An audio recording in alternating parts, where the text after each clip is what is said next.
Hi everyone, study IQ के learning platform पे आप सबका स्वागत है। आज के लेक्चर में हम लोग हिमाचल प्रदेश के जनवरी 2022 के करंट अफेयर स्टडी करेंगे। इसका पार्ट 1 हम पढ़ेंगे। मेरा नाम है रवनीत कौर और ये करंट अफेयर आपके आने वाले हिमाचल प्रदेश के डिफरेंट गवर्नमेंट एग्जाम्स के लिए यूजफुल होगा। शुरू करते हैं आज के लेक्चर को। सबसे पहला क्वेश्चन है ग्राम पंचायत नॉलेज सेंटर के बारे में। तो ये एक डिस्ट्रिक्ट एडमिनिस्ट्रेशन का इनिशिएटिव है जिसको कि अटल बिहारी वाजपेयी जी की बर्थ एनिवर्सरी पे लॉन्च किया गया by the chief minister Shri Jairam Thakur. कौन सी डिस्ट्रिक्ट एडमिनिस्ट्रेशन के द्वारा ये इनिशिएटिव जो है वो लिया गया है, ये आपको बताना है।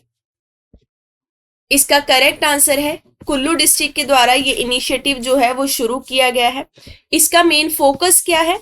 इसका फोकस है राउंड क्लॉक लाइब्रेरी प्रोवाइड करना और स्टूडेंट को इंटरनेट की फैसिलिटीज जो है वो प्रोवाइड करना, यानी कि ग्रामीण इलाकों में लाइब्रेरी की फैसिलिटी और जो एक्सेसिबल इंटरनेट होता है उसकी सुविधा देना ही इसका मेन टारगेट है। इसमें 10 ग्राम पंचायत जो है वो कवर की जाएंगी। गांव हो गया आपका प्रेनी, नग्गर, कुल्लू और बंजर डेवलपमेंट ब्लॉक। ये कुल्लू के कुछ एरियाज हैं जिनको कि पहले फोकस किया जाएगा। स्टूडेंट को अपने घर के आसपास 24 घंटे लाइब्रेरी की सुविधा रहेगी और वाईफाई भी एक्सेसिबल रहेगा। इसके अलावा आप ध्यान रख सकते हैं कि इन सेंटर्स का जो नाम है वो अटल बिहारी वाजपेयी जी के नाम पे ही रखा गया है, अटल ज्ञान केंद्र। ठीक है, तो अटल ज्ञान केंद्र अगर आपसे पूछे जाएं तो यही ग्राम पंचायत नॉलेज सेंटर है जो कि कुल्लू के द्वारा शुरू किए गए हैं। इससे सरकार आगे चल के सोच रही है कि कुल्लू के अलावा दूसरे डिस्ट्रिक्ट्स में यानी कि ऑल अक्रॉस द स्टेट भी इन्हें इम्प्लीमेंट किया जाए, ताकि ये जो लाइब्रेरी प्रोवाइड करने का और इंटरनेट की फैसिलिटी देने का मोटिव है ये और भी ज्यादा स्ट्रेंथन हो सके। नेक्स्ट क्वेश्चन है कितने मेडल हिमाचल प्रदेश के प्लेयर्स ने रिसेंटली नेशनल ड्रॉप रोबल कंपटीशन में जीते हैं? इसका करेक्ट आंसर है 46 मेडल्स जीते गए हैं। 12th सीनियर और 11th junior category national drop रोबल competition जो था वो आपका राजस्थान में कंक्लूड हुआ। अगर प्लेस पूछा जाए तो ये राजस्थान में कंडक्ट हुआ था। हिमाचल प्रदेश ने इस टूर्नामेंट में प्रॉपर तरीके से डोमिनेट किया, यानी कि बहुत मेडल जीते और न्यू ईयर के मौके पे ये मेडल्स जो थे वो दिए गए। 46 मेडल्स जो जीते गए हैं इसमें 4 गोल्ड मेडल हैं। 64 प्लेयर्स हिमाचल प्रदेश से थे जिन्होंने कि इसमें अपना बल दिखाया और इसके अलावा 4 गोल्ड के अलावा 9 आपके सिल्वर थे और 33 ब्रॉन्ज मेडल थे। तो आप इनको कैटेगराइज करके भी ध्यान रख सकते हैं। नेक्स्ट क्वेश्चन है कौन से जिला परिषद ने पहला प्लेस हासिल किया है 2021 में अंडर अटल श्रेष्ठ योजना, यानी कि इसकी इम्प्लीमेंटेशन में बहुत अच्छा काम किया है। ये जो योजना है ये डायरेक्टोरेट ऑफ अर्बन डेवलपमेंट के द्वारा चलाई जा रही है जो कि गवर्नमेंट ऑफ हिमाचल प्रदेश का एक डायरेक्टोरेट है। सो ध्यान रखेंगे नहन के द्वारा ये अवार्ड जो है वो जीता गया है। अटल श्रेष्ठ योजना हिमाचल प्रदेश में अगर ऐसे पूछ ली जाए किसके द्वारा इंप्लीमेंट की जा रही है तो डायरेक्टोरेट ऑफ अर्बन डेवलपमेंट के द्वारा इंप्लीमेंट की जा रही है। इस स्कीम के तहत जो सिटी काउंसिल होती हैं उन्हें अवार्ड प्रोवाइड किया जाता है या फिर रिवॉर्ड दिया जाता है और ये रिवॉर्ड की कीमत होती है 1 करोड़ रुपए। 2021 में बहुत सारी नहन में सर्विसेज जो थी पब्लिक इंटरेस्ट की वो बहुत एप्रोप्रिएट मैनर में प्रोवाइड की गई, जिस वजह से नहन म्यूनिसिपल काउंसिल को 1 करोड़ रुपए रिवॉर्ड के तौर पे दिए गए और उन्होंने ये पोजीशन जो थी फर्स्ट हासिल की। नेक्स्ट क्वेश्चन है कौन सा ऐसा पहला राज्य बना है हमारे कंट्री में जिसमें कि एलपीजी इनेबल्ड और स्मोक फ्री स्टेट का दर्जा हासिल किया है? तो आंसर है हिमाचल प्रदेश फर्स्ट स्टेट है पूरे कंट्री में जो कि एलपीजी इनेबल्ड हो चुका है और स्मोक फ्री स्टेट है, यानी कि अब वहां पे चूल्हे पे खाना बनाने का जो कल्चर है या फिर उससे जो पोल्यूशन होता है वो नाम मात्र है। ठीक है, ध्यान रखेंगे दिसंबर 2019 में सेंट्रल गवर्नमेंट के द्वारा उज्ज्वला स्कीम जो थी वो शुरू की गई थी। इसको कॉम्प्लीमेंट करने के लिए स्टेट गवर्नमेंट ने भी अपनी एक स्कीम शुरू की थी जिसका नाम था गृहिणी सुविधा योजना। ये भी इसी से मिलती जुलती स्कीम थी जिसका टारगेट था एलपीजी गैस की सप्लाई हर एक घर तक पहुंचाना और स्मोक फ्री स्टेट का दर्जा स्टेट को हासिल करवाना। तो गृहिणी सुविधा योजना और उज्ज्वला ने मिलके अपने एफर्ट्स लगाए और जो मौतें होती हैं स्मोक से, जो हम खाना चूल्हे पे बनाते हैं, उसको रोकने में ये लोग कामयाब हुए। हिमाचल प्रदेश की ये जो योजना है इसमें बहुत सारी विमेन को फायदा मिला है गृहिणी सुविधा योजना में। उज्ज्वला स्कीम के तहत अगर देखा जाए तो लगभग 1.36 लाख फ्री डोमेस्टिक कनेक्शन जो हैं वो दिए गए, जिनकी लागत रही 21.81 करोड़। वही उसी पैमाने पे गृहिणी सुविधा योजना जो है हिमाचल प्रदेश की, इसके तहत लगभग 3.23 लाख हाउस वाइव्स को फ्री गैस सिलेंडर्स प्रोवाइड किए गए, जिनकी लागत रही 120 करोड़। तो सेंट्रल और स्टेट गवर्नमेंट का कॉमन आप बोल सकते हैं कॉम्प्लीमेंट्री रोल जो था, उसकी वजह से हिमाचल को ये दर्जा हासिल हुआ। तो यहाँ पे ये हम कोऑपरेटिव फेडरलिज्म का भी एक एग्जांपल देख पा रहे हैं कि जब दोनों की स्कीम्स आपस में एक दूसरे के साथ इंटीग्रेटेड होकर चलाई जाती हैं तो किस तरीके से रिजल्ट जो है वो जल्दी आता है और अच्छा आता है। नेक्स्ट क्वेश्चन बहुत ही ज्यादा इंपॉर्टेंट है। ये हम पहले भी डिस्कस किए हुए हैं लेकिन उस टाइम पे थोड़े डिफरेंट पैरामीटर्स पे डिस्कस किया था। क्वेश्चन है कि 6th national park Himachal Pradesh का कौन सा बनेगा। इसका करेक्ट आंसर है गोपालपुर जो है वहां पे 6th national park Himachal Pradesh का बनाया जाएगा। बेसिकली गोपालपुर एक जू है, अब इसको नेशनल पार्क बनाने की तैयारी चल रही है। इसके लिए स्टेट वाइल्ड लाइफ डिपार्टमेंट के द्वारा सेंट्रल गवर्नमेंट को ऑलरेडी डॉक्यूमेंट्स भेज दिए गए हैं। गोपालपुर को नेशनल जू से जल्द ही सेंट्रल गवर्नमेंट जब नोटिफाई कर देगी तो नेशनल पार्क डिक्लेयर कर दिया जाएगा और यहाँ पे नए एनिमल्स भी लाए जाएंगे जब ये नेशनल पार्क डिक्लेयर होगा। और इसके अलावा अगर जू की बात की जाए तो इसको 1992 में स्टैब्लिश किया गया था। डेट थी 24 मार्च। ये आपका गोपालपुर जू जो है बेसिकली धर्मशाला और पालमपुर के बीच में लोकेटेड है। इसका धर्मशाला से जो डिस्टेंस है वो 20 किलोमीटर है और पालमपुर से डिस्टेंस है 6 किलोमीटर। ये सारी इंफॉर्मेशन इंपॉर्टेंट है क्योंकि अब ये नेशनल पार्क डिक्लेयर होगा। दोनों ही टूरिस्ट प्लेस हैं, बहुत सारे टूरिस्ट यहाँ पे आते हैं। जब ये नेशनल पार्क डिक्लेयर होगा तो इसको और भी ज्यादा बूम मिलेगा। और डिस्ट्रिक्ट आप सब समझ ही गए होंगे प्लेसेस का नाम सुन के, कौन से डिस्ट्रिक्ट में है ये, कांगड़ा डिस्ट्रिक्ट में लोकेटेड है। नेक्स्ट क्वेश्चन है मुख्यमंत्री सेवा संकल्प हेल्पलाइन लॉन्च की गई है chief minister of state Shri Jairam Thakur ji के द्वारा। 6 जनवरी 2022 को ये लॉन्च हुई जिस दिन उनका बर्थडे था। अब आपको इस हेल्पलाइन का नंबर बताना है जो लॉन्च की गई है। इसका करेक्ट आंसर है, इस हेल्पलाइन का नंबर है 1100। अब सबसे इंपॉर्टेंट चीज है, आपसे ये पूछा जा सकता है कि मुख्यमंत्री सेवा संकल्प हेल्पलाइन जो है इसका मोटिव क्या है, किस चीज के लिए ये हेल्पलाइन जारी की गई है। तो ध्यान रखेंगे इसका मोटिव है ड्रग एडिक्शन को रोकना। और जो भी लोग ड्रग एडिक्ट हैं अगर वो किसी तरीके की हेल्प चाहते हैं, रिहैब में जाना चाहते हैं या अपने इस इशू को रिजॉल्व करना चाहते हैं, वो इस हेल्पलाइन के थ्रू कनेक्ट कर सकते हैं। और इसका मेन ऑब्जेक्टिव है ड्रग एडिक्टेड को नेसेसरी गाइडेंस प्रोवाइड करना, उनके पेरेंट्स को काउंसलिंग देना और उनके गार्जियंस को भी काउंसलिंग देना कि जो ड्रग अफेक्टेड पर्सन है उससे कैसे डील करना है। और ध्यान रखेंगे इसके अलावा चीफ मिनिस्टर के द्वारा एक ऑफिशियल वेबसाइट लॉन्च की गई है ड्रग एडिक्शन को रोकने के लिए, जिसका नाम है Himachal Pradesh drug prevention board. इसी की सेम वेबसाइट जो है वो लॉन्च की गई है जहां पे ड्रग एडिक्शन से कैसे हैंडल किया जाता है उसके बारे में बताया जाएगा और पूरा ड्रग एडिक्शन का जो चल रहा है सीन हिमाचल प्रदेश में उसे ट्रैक और मॉनिटर करके ड्रग एडिक्शन खत्म किया जाएगा। नेक्स्ट क्वेश्चन बहुत ही इंपॉर्टेंट है अगेन। कौन से यंग साइंटिस्ट है हिमाचल प्रदेश से जिनको कि आउटस्टैंडिंग यंग साइंटिस्ट अवार्ड मिला है। ये अवार्ड एक इंटरनेशनल सेमिनार में इन्हें दिया गया और ये seminar Indian society for study of animal production Kerala के द्वारा कंडक्ट किया गया था। ये अवार्ड दिया गया है डॉक्टर अंकिता शर्मा को। Option number 4 will be the correct. Doctor Ankita Sharma को यह अवार्ड दिया गया है। डॉक्टर अंकिता शर्मा बेसिकली नदाउन से हैं और यंग साइंटिस्ट की कैटेगरी में आते हैं। इन्होंने रिसर्च किया काउस की इनफर्टिलिटी को कैसे हैंडल किया जाता है और दूसरी इनफर्टिलिटी रिलेटेड जो प्रॉब्लम्स होती हैं उसको कैसे सॉल्व किया जाता है।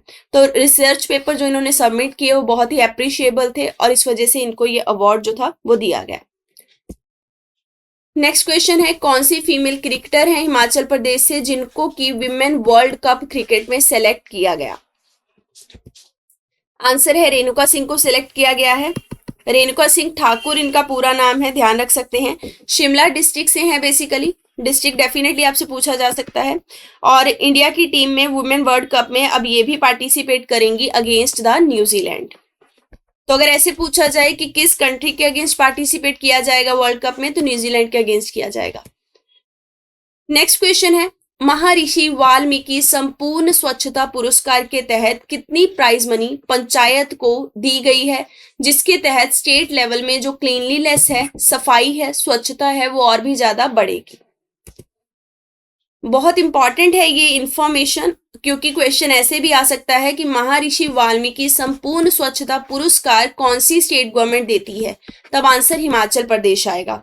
और इसके तहत ध्यान रखेंगे 10 लाख रुपया प्राइज मनी दिया जाता है, ताकि स्टेट लेवल पे जो स्वच्छता के पैमाने हैं उसके लिए हम और काम कर सकें।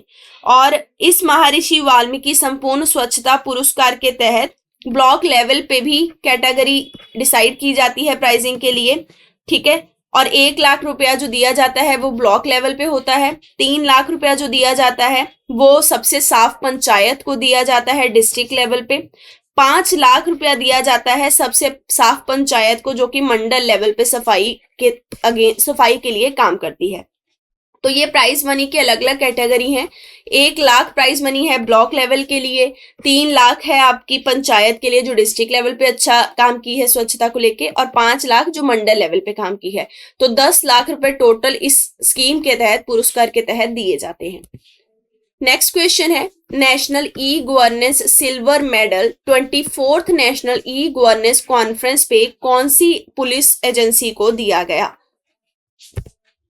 तो ये बेसिकली बद्दी पुलिस को दिया गया है। यानी कि अगर स्टेट पूछी जाए कि national e governance silver medal इस साल कौन सी स्टेट ने जीता है, तो हिमाचल प्रदेश की पुलिस ने जीता है, तो हिमाचल प्रदेश करेक्ट आंसर आ जाएगा। बद्दी पुलिस को ये दिया गया, 2 दिन का ये कॉन्फ्रेंस था बेसिकली। और अगर क्वेश्चन पूछा जाए कि नेशनल ई गवर्नेंस कॉन्फ्रेंस कहाँ हुआ था, तो हैदराबाद में ये हुआ था basically. Union minister of state for personnel public grievances and pension doctor Jitendra Singh ji के द्वारा ये अवार्ड दिए गए हैं। और ऐसे पूछा जाए कि कौन से नंबर का नेशनल ई गवर्नेंस कॉन्फ्रेंस था, तो 24th था, जिसमें कि बद्दी पुलिस को ये अवार्ड दिया गया। और ये अवार्ड किन्होंने रिसीव किया? एसपी बद्दी जो हैं आईपीएस ऑफिसर रोहित मालपानी, उनके द्वारा इसको रिसीव किया गया है। और उनकी टीम को ट्रॉफी भी दी गई है। इसके अलावा कैश प्राइज भी मिला है 1 लाख रुपए का, ठीक है। तो कैश प्राइज अगर पूछा जाए तो 1 लाख रुपया दिया गया है। ये अवार्ड दिया किस लिए गया है, बद्दी पुलिस ने ऐसा कौन सा इनिशिएटिव लिया जिसकी वजह से ये इनको दिया गया? तो ध्यान रखेंगे इनका एक इनिशिएटिव है थर्ड आई, एविडेंस बेस्ड पुलिसिंग और governance with the CCTV surveillance matrix in industrial hub BBN. यानी कि सीसीटीवी की सर्विलेंस के साथ एविडेंस बेस्ड किस तरीके से गवर्नेंस की जा सकती है, किस तरीके से पुलिसिंग की जा सकती है, उनके लिए इन्होंने एक थर्ड आई का इनिशिएटिव निकाला था, जो कि अच्छा इंप्लीमेंट किया जा रहा है। नेक्स्ट क्वेश्चन है, कौन सी बिल्डिंग का स्टाइल है हिमाचल प्रदेश का जिसको कि शिव धाम बनाने के लिए यूज किया जाएगा? और शिव धाम कहाँ पे बनाया जाएगा? मंडी में डेवलप किया जाएगा। इसके लिए जो बिल्डिंग स्टाइल यूज होगा वो है आपका वुडन स्टाइल, ठीक है, वुडन स्टाइल यूज किया जाएगा। इसके अलावा ध्यान रखेंगे, अगर वुडन कट स्टाइल की डिटेल के बारे में देखा जाए तो ये एक एंशियंट आर्ट ऑफ कंस्ट्रक्शन है जो कि हिमाचल प्रदेश में चलता आ रहा है। इसमें कथाकुनी स्टाइल जो है उसके तहत मेन गेट बनाए जाते हैं। सीमेंट को बिल्कुल भी इसमें यूज नहीं किया जाता, केवल लकड़ी का यूज किया जाता है, ठीक है। और जो वॉल्स होती हैं वहां पे सॉइल और काउ डंग का कॉम्बिनेशन जो है उससे प्लास्टरिंग की जाती है। इसके अलावा मंडी पेन पेंटिंग जो है उसका भी यूज किया जाएगा इस शिव धाम में। मंडी पेन पेंटिंग या फिर इसे मंडी कलम भी कहा जाता है। ये एक फोक आर्ट है हिमाचल प्रदेश का, यानी कि पेंटिंग स्टाइल का ही आर्ट है जो कि प्रिंसली पीरियड में डेवलप हुआ था। ये पहाड़ी पेंटिंग बहुत ही फेमस है अपने नेचुरल कलर्स के लिए। तो शिव धाम में जो पेंटिंग होंगी मंडी कलम की, उसमें भी नेचुरल कलर्स यूज किए जाएंगे। जो भी रिलीजियस कैरेक्टर्स बनाए जाएंगे, डिपिक्ट किए जाएंगे, सब नेचुरल कलर्स में बनाए जाएंगे। और बहुत ही स्किल्ड लेबर जो है वो इसके लिए यूज किया जाएगा। इसके अलावा ध्यान रखेंगे कलम चित्र स्टाइल या फिर आपसे पूछा जा सकता है कथकुनी स्टाइल, ये दोनों ही स्टाइल जो है वो मंडी में यूज किए जाएंगे। कथकुनी मैंने आपको बता दिया, ये कंस्ट्रक्शन का एक स्टाइल है, वुडन स्टाइल जिसमें वुड यूज होती है। और ये आपका कलम स्टाइल जो है ये है नेचुरल कलर से पेंटिंग करने का स्टाइल। सो इन्हीं दोनों स्टाइल से जो आपका दिव्य शिव धाम है मंडी में उसका डेवलपमेंट किया जाएगा। और इसके अलावा कैलाश गेट जो है वो एंट्री गेट होगा शिव धाम का। तो कैलाश गेट पे आपका जो होगा यही कथुकुनी स्टाइल वुड के थ्रू यूज करके बनाया जाएगा। नेक्स्ट क्वेश्चन सुनील कुमार जी के ऊपर है। आपको बताना है ये कौन से डिस्ट्रिक्ट से बिलोंग करते हैं। ये हिमाचल प्रदेश के प्रोग्रेसिव फार्मर की कैटेगरी में आते हैं। इनको डिक्लेयर किया गया है प्रोग्रेसिव फार्मर क्योंकि इन्होंने बहुत अच्छी ग्रोथ दिखाई है डाइवर्सिफाइड फार्मिंग को लेके। इनको पहले फ्लावर एम्बेसडर हिमाचल प्रदेश के चुना गया है। तो अगर क्वेश्चन ऐसे आ जाए कि फर्स्ट फ्लावर एम्बेसडर हिमाचल के कौन चुने गए हैं, तो आंसर है सुनील कुमार। अब आपको इनका डिस्ट्रिक्ट बताना है कि ये कौन से डिस्ट्रिक्ट से बिलोंग करते हैं। करेक्ट आंसर है ये बिलासपुर से बिलोंग करते हैं, ठीक है। और इनको पहले फ्लावर एम्बेसडर हिमाचल प्रदेश के चुना गया है। इसके अलावा हिमाचल प्रदेश गवर्नमेंट ने इनको ऑनर किया है विद उन्नत एंड इंस्पिरेशन सोर्स कृषि दूत सम्मान अवार्ड से। तो कृषि दूत सम्मान अवार्ड भी इनको दिया गया और ये अवार्ड इनको पालमपुर एग्रीकल्चर यूनिवर्सिटी के द्वारा दिया गया। क्वेश्चन अब ऐसे भी आ सकता है कि इस बार कृषि दूत सम्मान अवार्ड किसको मिला है, तो सुनील कुमार जी को मिला है जो कि अब पहले फ्लावर एम्बेसडर हैं हिमाचल के। नेक्स्ट क्वेश्चन है चीफ मिनिस्टर जयराम ठाकुर जी ने रिसेंटली एक हेलीपोर्ट जो है वो ऑर्गेनाइज किया। कौन सी जगह पे ये इनॉग्रेट किया, कौन सी जगह पे इसका उद्घाटन किया गया ये आपको बताना है। तो इसका करेक्ट आंसर है इसका उद्घाटन किया गया है शिमला में। अब शिमला में अगर पर्टिकुलर प्लेस पूछ लिया जाए तो संजौली में इसका उद्घाटन किया गया है, ठीक है। और 18 करोड़ रुपए में आपका ये हेलीपोर्ट जो है इसको बिल्ड किया गया है। इससे जो टूरिज्म है वो और भी ज्यादा बूस्ट खाएगा। Union minister of tourism and civil aviation बहुत सारे नए हेलीपोर्ट डेवलप कर रहे हैं हिमाचल प्रदेश में, जिसमें इसका इनॉग्रेशन किया जा चुका है।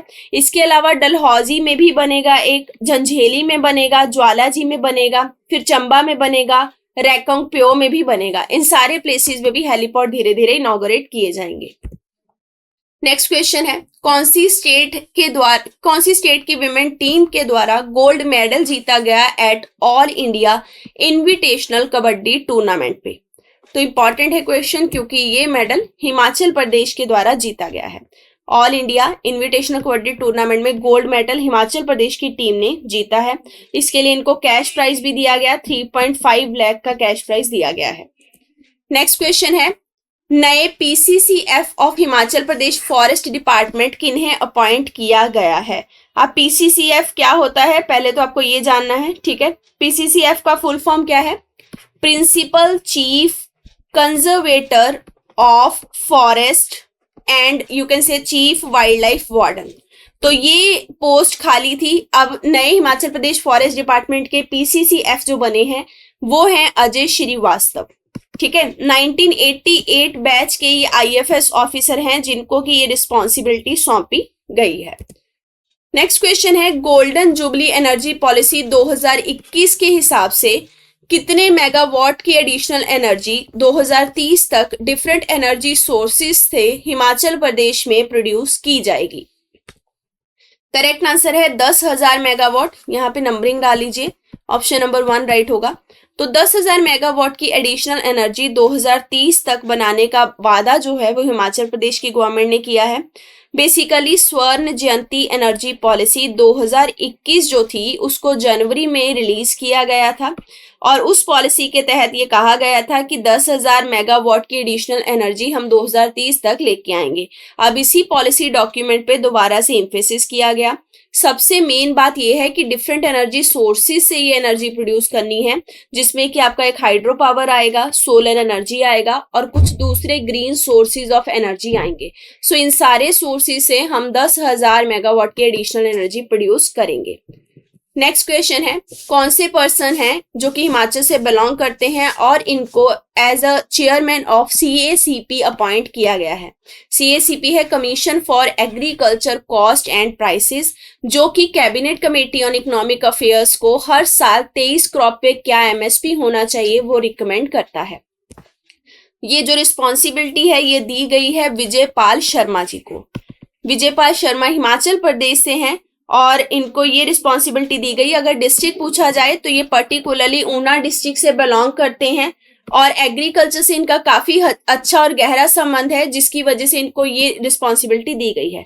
और commission for agriculture and cost prices की क्या रिस्पॉन्सिबिलिटी होती है, मैंने बता दिया। 23 एग्रीकल्चरल कॉमोडिटीज के लिए क्या एमएसपी रहेगा, ये उसके बारे में डिसाइड करते हैं, फिर रिकमेंड करते हैं cabinet committee on economic affairs को, फिर बाद में गवर्नमेंट इस पे डिसीजन लेती है। यहाँ पे आप एक बार देख सकते हैं, commission for agriculture cost and price कौन सी मिनिस्ट्री के अंडर आता है, ministry of agriculture and farmers welfare के अंडर आता है। ये बेसिकली अटैच ऑफिस है ministry of agriculture and farmer welfare का। ये 1965 में बनाया गया था। करंटली कमीशन में चेयरमैन होते हैं, जिनको हम देख चुके हैं, जो हिमाचल प्रदेश से हैं। मेंबर सेक्रेटरी होते हैं, फिर एक मेंबर ऑफिशियल होते हैं और 2 मेंबर नॉन ऑफिशियल होते हैं। जो नॉन ऑफिशियल मेंबर होते हैं वो फार्मिंग कम्युनिटी के होते हैं और इनका फार्मिंग कम्युनिटी से बहुत ही एसोसिएटेड नाता होना चाहिए। नेक्स्ट क्वेश्चन है, प्राइम मिनिस्टर नरेंद्र मोदी जी के द्वारा गुरु गोविंद सिंह जी के प्रकाश पुरब के मौके पर एक डेक्लेरेशन किया गया, वो था वीर बाल दिवस का डेक्लेरेशन। कौन से दिसंबर को अब हम हर साल वीर बाल दिवस ऑब्जर्व करेंगे, ये आपको बताना है। सो इसका करेक्ट आंसर है हर साल अब ये 26 दिसंबर को मनाया जाएगा, to mark the martyrdom of Sahibzada Zorawar Singh and Sahibzada Fateh Singh ji. तो इन दोनों साहिबजादों की शहीदी को प्रणाम करने के लिए अब से हम वीर बाल दिवस का सेलिब्रेशन जो है वो करेंगे। साहिबजादा जोरावर सिंह और साहिबजादा फतेह सिंह जी गुरु गोविंद सिंह जी के 2 छोटे बच्चे थे, जिनको की जिंदा दीवार में चिनवा दिया गया था सरहिंद में। इस वजह से इनकी शहादत को और ब्रेवरी को ये दिन अब प्रणाम करेगा। यहाँ पे आप देख सकते हैं, साहिबजादा जोरावर सिंह जी और साहिबजादा फतेह सिंह जी ने जिस तरीके से दीवार में खुद को जिंदा चिनवाने के लिए मतलब अपनी ब्रेवरी दिखाई, उसको मार्क करने के लिए हम ये दिवस मनाएंगे। ये प्रिंसिपल ऑफ धर्मा को दर्शाता है, क्योंकि वो अपना जो राइचियसनेस था, अपना उनकी जो ट्रूनेस थी, उसको नहीं खोना चाहते थे और वो धर्म नहीं बदल रहे थे। उनको ये लग रहा था कि उन्हें सच के लिए खड़े रहना है। तो प्रिंसिपल्स ऑफ धर्मा को वीर बाल दिवस हर साल अब मार्क करेगा। नेक्स्ट क्वेश्चन है, रक्षा मंत्री राजनाथ सिंह जो हैं, इन्होंने 24 bridge all across the country dedicate किए हैं। इसमें हिमाचल प्रदेश को कितने ब्रिज डेडिकेट किए गए हैं, ये आपको बताना है। 24 ब्रिजेस के अलावा 3 रोड्स जो हैं वो भी नेशन को डेडिकेट किए गए हैं। अब सबसे इंपॉर्टेंट क्वेश्चन है, यूनियन मिनिस्टर ऑफ जो ट्रांसपोर्ट है उनकी रिस्पॉन्सिबिलिटी होनी चाहिए ब्रिजेस या फिर रोड को डेडिकेट करना। रक्षा मंत्री के द्वारा ये क्यों किया गया होगा, क्योंकि ये वो ब्रिजेस और रोड हैं जो कि बॉर्डर रोड ऑर्गेनाइजेशन के द्वारा बनाए गए हैं।